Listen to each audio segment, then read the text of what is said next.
Fiona Morel, je suis interne en deuxième semestre de l'art et j'ai un topo qui s'appelle Une confusion qui presse. Donc, pour commencer, un petit cas clinique, c'est l'histoire de Monsieur R. C'est un patient de 38 ans, sans antécédents, sans intoxication rapportée, pas d'allergie, pas de traitement au long cours, qui consulte pour une consultation de suivi dans un service de maladies infectieuses. Dans les suites d'une infection urinaire masculine qui a été traitée par Oflocet pendant 12 jours. Ils font une écho de contrôle qui retrouve du coup un abcès périnéal de 6 cm qui est contrôlé au scanner. Et le patient se dégrade assez brutalement. Il fait un choc septique avec une tension imprenable, une bradycardie à 40 et une désaturation majeure. Tout cela s'associe à une défaillance multiviscérale assez importante, notamment une coagulation intravasculaire disséminée. Le patient est pris en charge de manière réanimatoire. Il est amené au bloc opératoire où l'abcès est terminé. Et les prélèvements opératoires, on trouve des BGM. Dans les suites de la prise en charge, l'évolution est plutôt favorable, ce qui permet un arrêt des sédations dans les 24 heures et son extubation 10 jours après. Néanmoins, le patient reste quand même Glasgow 11 avec une défaillance neurologique, confus, désorienté, aucune communication verbale. Il fixe le plafond sans signe de localisation neurologique. Du coup, face à ce tableau, qui demande un scanner, une IRM, un EEG, on ne fait rien, on attend, une notion lombaire. Donc, chez nous, ce qui a été demandé, c'était une IRM, un EEG et la ponction lombaire. Désolé, il n'y a pas la boucle, mais en tout cas, c'est l'IRM cérébrale du patient. Et le compte rendu des neurologues retrouve du coup des hypersignaux flares en cortico-subcortical dans les deux hémisphères, notamment en frontopariétal et temporo-occipital, une atteinte aussi bithalamique et du corps calleux, et on ne trouve pas d'hémorragie associée. Du coup, face à cette imagerie de l'IRM, qu'est-ce que vous évoquez comme diagnostic? Des séquelles ischémiques sur du bas débit cérébral, du micro-abcès cérébraux diffus, un PRES, un AVC, une encéphalopathie septique.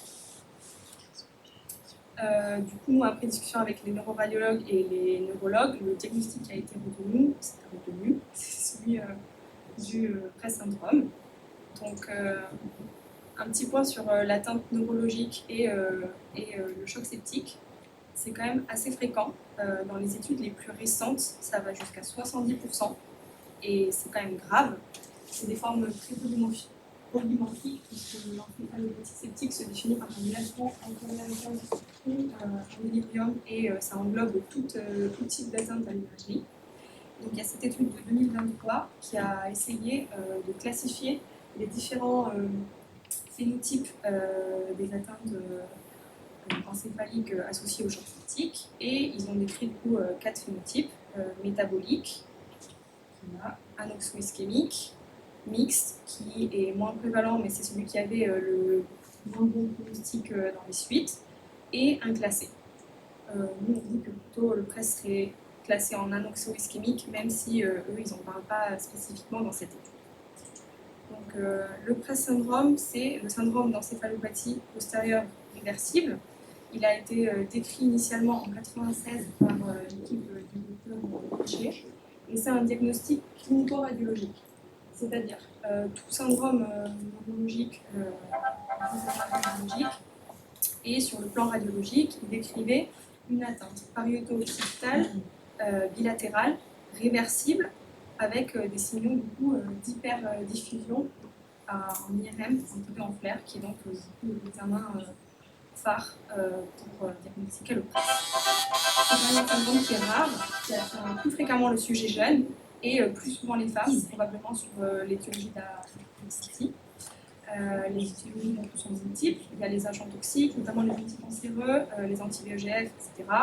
Les crises d'urgence hypertensive, le choc septique, qui va être un peu le focus de notre topo, la prééclampsie et les maladies auto-immunes comme le Crohn ou le lupus, par exemple. Sur le plan de la physiopathologie elle est quand même mal connue, et ils ont développé 2 théories qui ne sont pas mutuellement exclusives.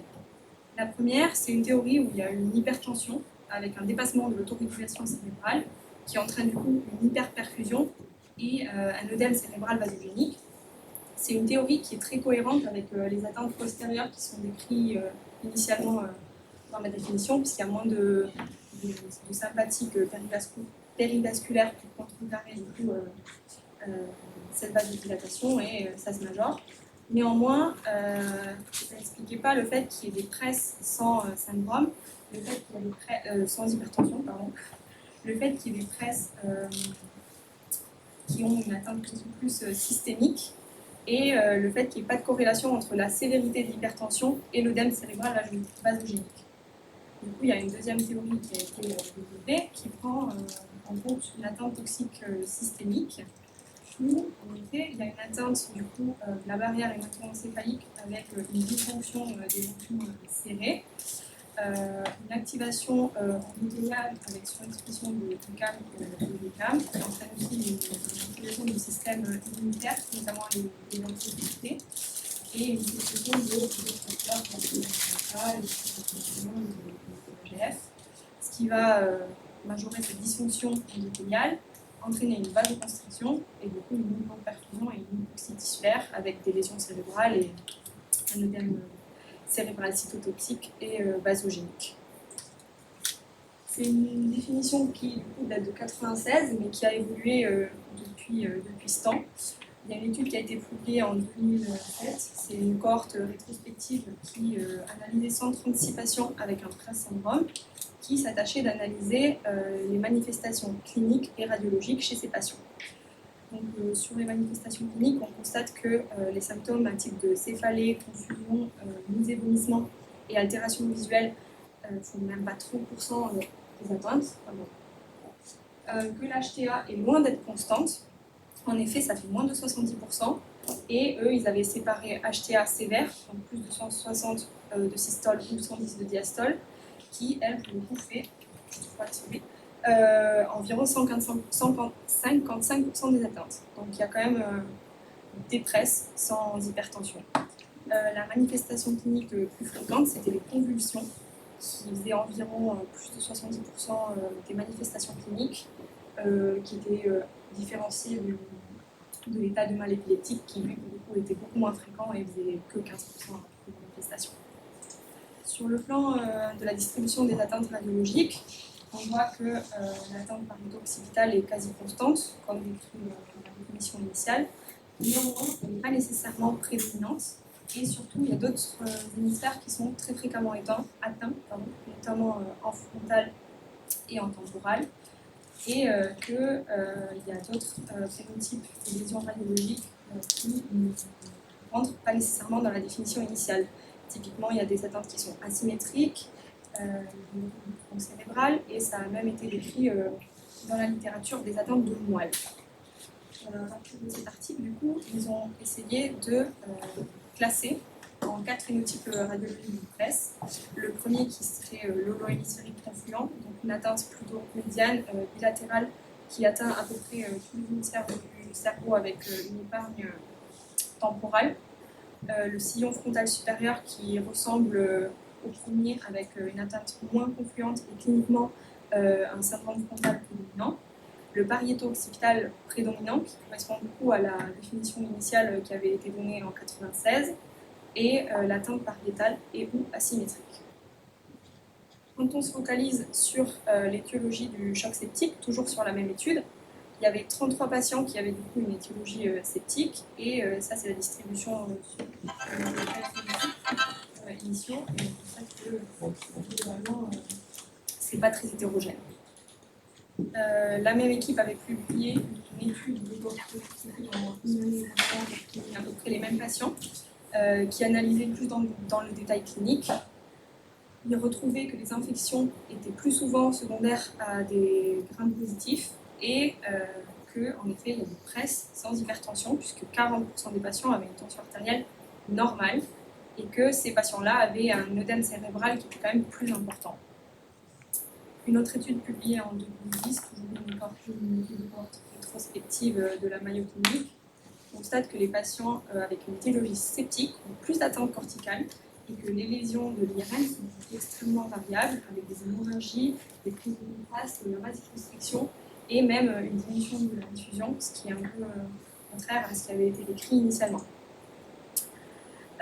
Cette étude qui est quand même assez intéressante parce que c'est une étude prospective qui a été publiée en 2022, s'intéressait à la prévalence des lésions radiologiques de presse chez les patients atteints d'encéphalopathie septique.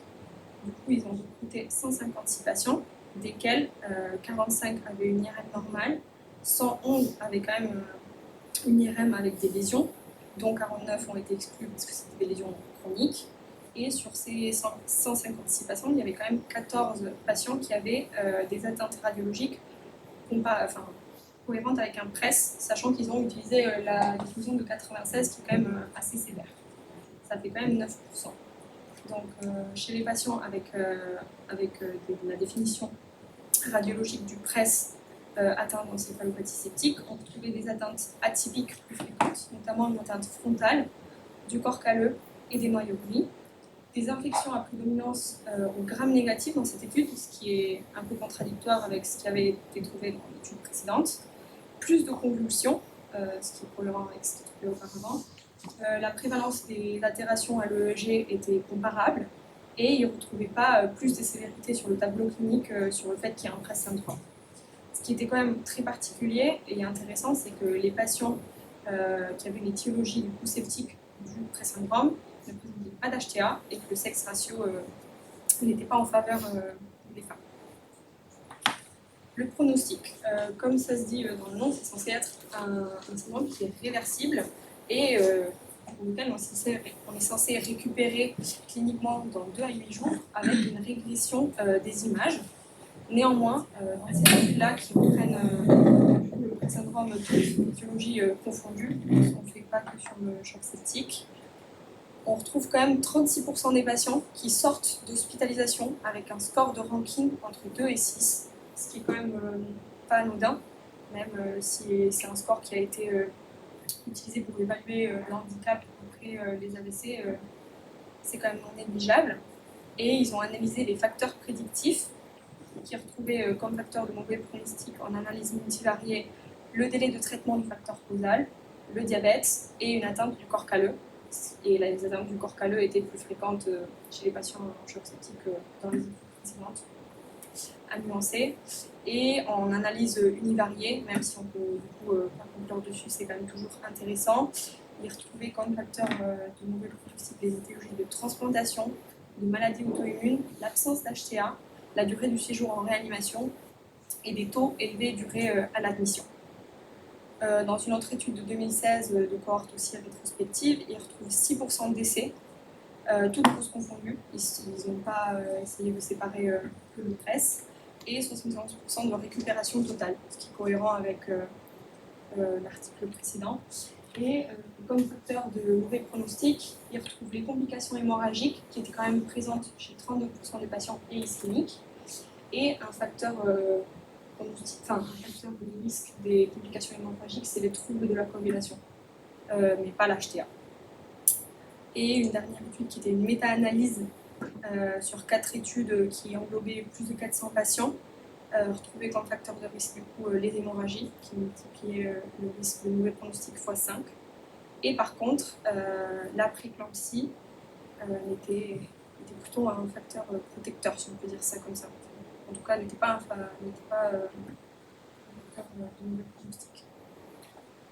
Ça change pas.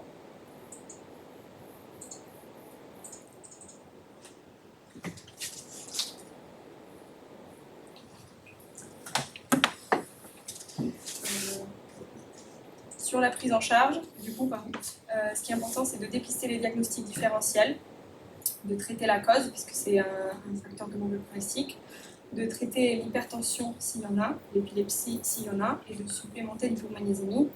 Ce qui est quand même intéressant, c'est qu'il n'y a aucune étude qui a été faite sur les traitements à utiliser. On prend en charge l'hypertension artérielle comme on prend en charge toute crise d'urgence hypertensive, et pour l'épilepsie, c'est pareil.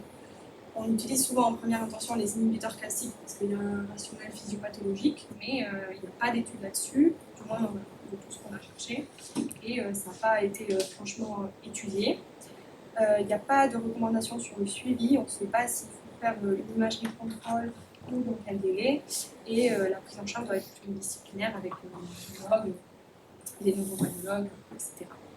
Donc on voit quand même que les traitements sont assez limités et que nous on arrive quand même un peu souvent après la bataille parce que le diagnostic est posé quand les patients sont réveillés ou l'imagerie est déjà faite. Et on ne peut pas faire beaucoup grand-chose. Donc se pose la question du monitorage chez les patients en choc septique. Pour en effet essayer de prévenir la mise en place de ces lésions cérébrales.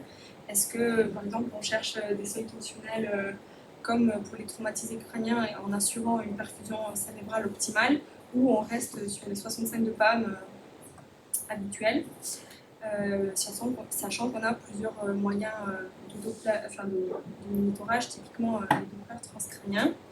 Et dans cette étude de 2014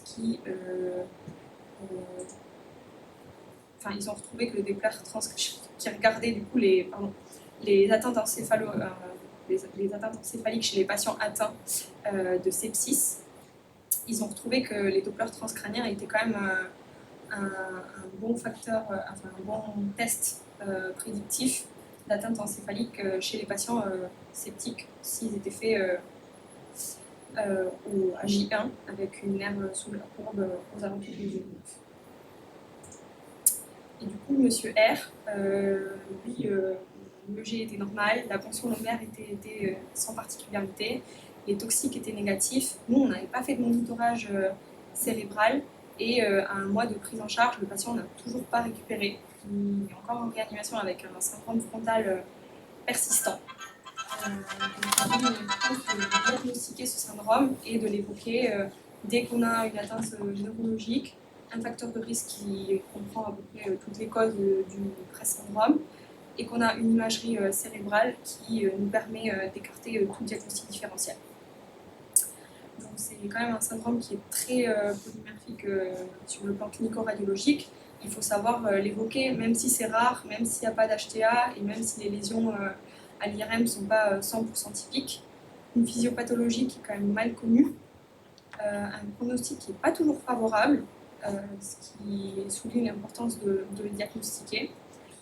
Il y a très peu d'études sur pré-syndrome et choc septique, puisqu'il y a aussi, ça reste quand même un syndrome hyper rare, et quand même assez limité sur le diagnostic, puisqu'il n'y a pas de gold standard d'imagerie ou de dosage qui nous permettent d'affirmer à 100% le diagnostic, et du coup se pose la question du monitorage cérébral chez les patients qui arrivent en choc septique.